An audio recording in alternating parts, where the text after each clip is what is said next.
Are you a podcaster? Maybe you've got that big idea and you're looking for a network to join. The multi-award-winning Ozcast Network can get your content to eyes and ears all over the world.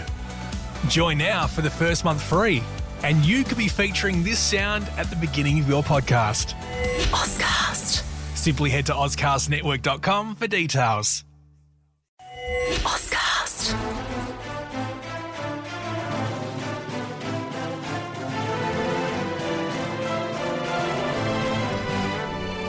All right, welcome back, everyone. Ready for another deep dive?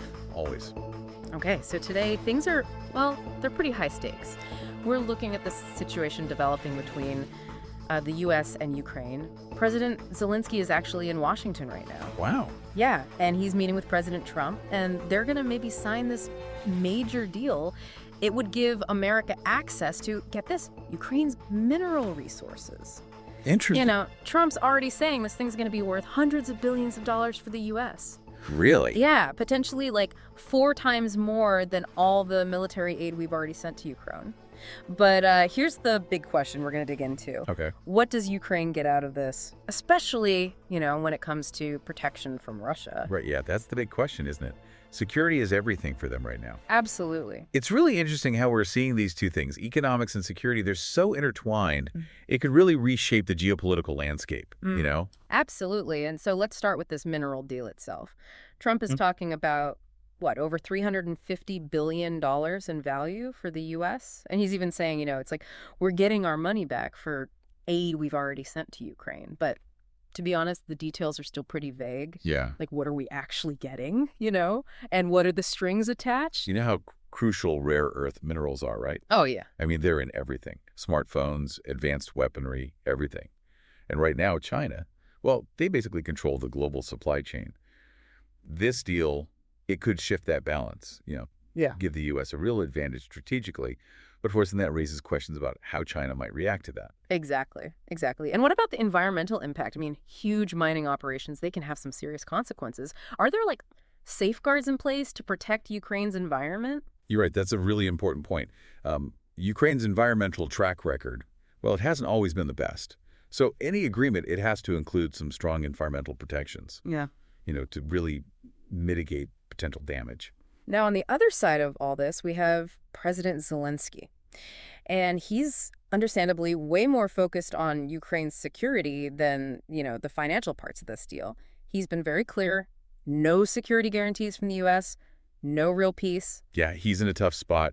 He needs assurances that Russia won't just attack again, you know. Yeah. And that statement about a lasting ceasefire, how it depends on these guarantees, it really shows how much pressure he's under. Absolutely. And then Trump, on the other hand, he seems to think Europe should be the one responsible for Ukraine's security, not the U.S. Yeah, that's interesting. It makes you wonder, you know, who in NATO should really be taking the lead in supporting Ukraine?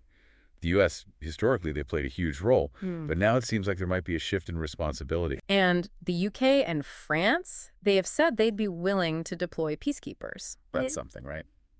But is it really enough to address Zelensky's concerns and deter further Russian action? That's the million-dollar question. It's Well- crucial to have that European support. But whether it can really match the level of security guarantees that Zelenskyy might be looking for from the U.S., I don't know, Yeah. especially considering how involved Russia already is. Yeah, it really seems like Zelenskyy is stuck in a difficult position, trying to get the best outcome for Ukraine while dealing with all these competing interests. It's a tough spot to be in. Absolutely. Then there's this whole, you know, dynamic between Trump and Putin. Trump has called Putin smart and cunning, and he really seems to think, you know, that he can just strike a deal with him and that'll end the war. Right. He's even said that, like, just him getting reelected will be enough to bring peace. It's pretty fascinating how confident Trump is that he can make a deal happen. But saying that the war will end just because he gets reelected, I don't know, that seems a little overly optimistic, don't you think? I mean, this conflict, it goes way deeper than that. There's so much going on, so many geopolitical factors. Right, yeah. And he's also said that Russia won't be able to keep all the territory it's taken. So what does that even mean practically? Like, what would Putin even be willing to give up at this point?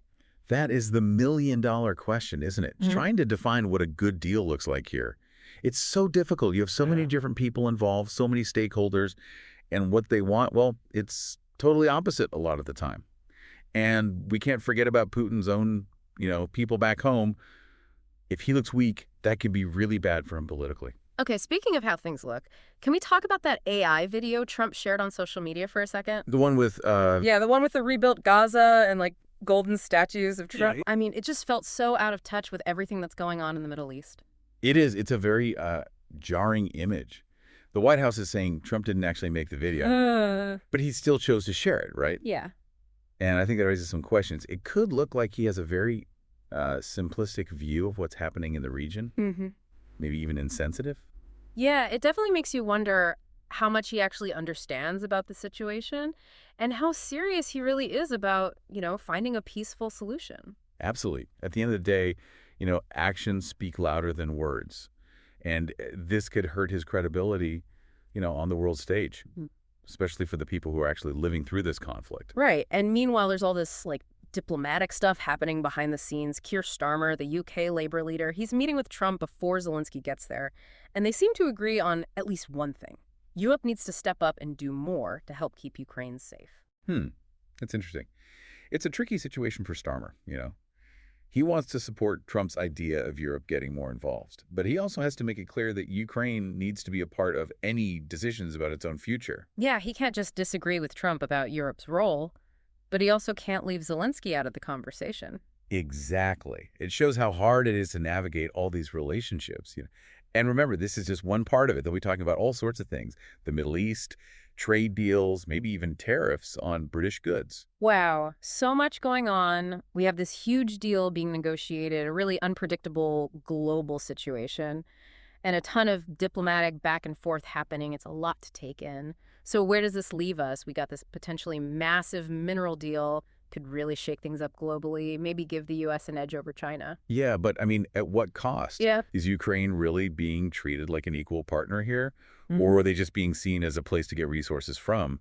And what happens if Zelenskyy doesn't get those security guarantees he's asking for? That's a really good point. We can't forget about the human side of all this, The people of Ukraine, they deserve to live in peace without being afraid.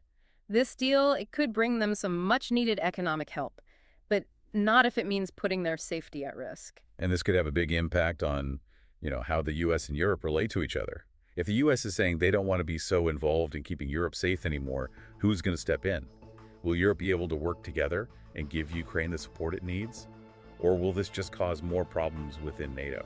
It's a lot to think about. This whole situation, it could have consequences that go way beyond Ukraine. Absolutely. This really shows how connected everything is. Yeah. Economics, security, international relations, it's all tied together. It reminds us that even things that seem small can have a huge impact. And understanding all of this, it's more important now than ever. Well said. I hope this deep dive has helped you understand what's going on here a little better. As things keep developing, it's important to think about all the different sides of this and what the potential outcomes could be for Ukraine and for the rest of the world. Keep asking those tough questions and stay informed about what's happening around the globe. We'll be back soon with another deep dive into something fascinating. Until then, stay curious.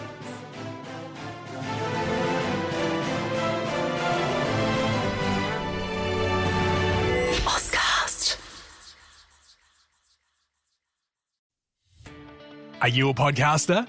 Maybe you've got that big idea and you're looking for a network to join. The multi-award-winning Ozcast network can get your content to eyes and ears all over the world. Join now for the first month free, and you could be featuring this sound at the beginning of your podcast. Ozcast. Simply head to ozcastnetwork.com for details.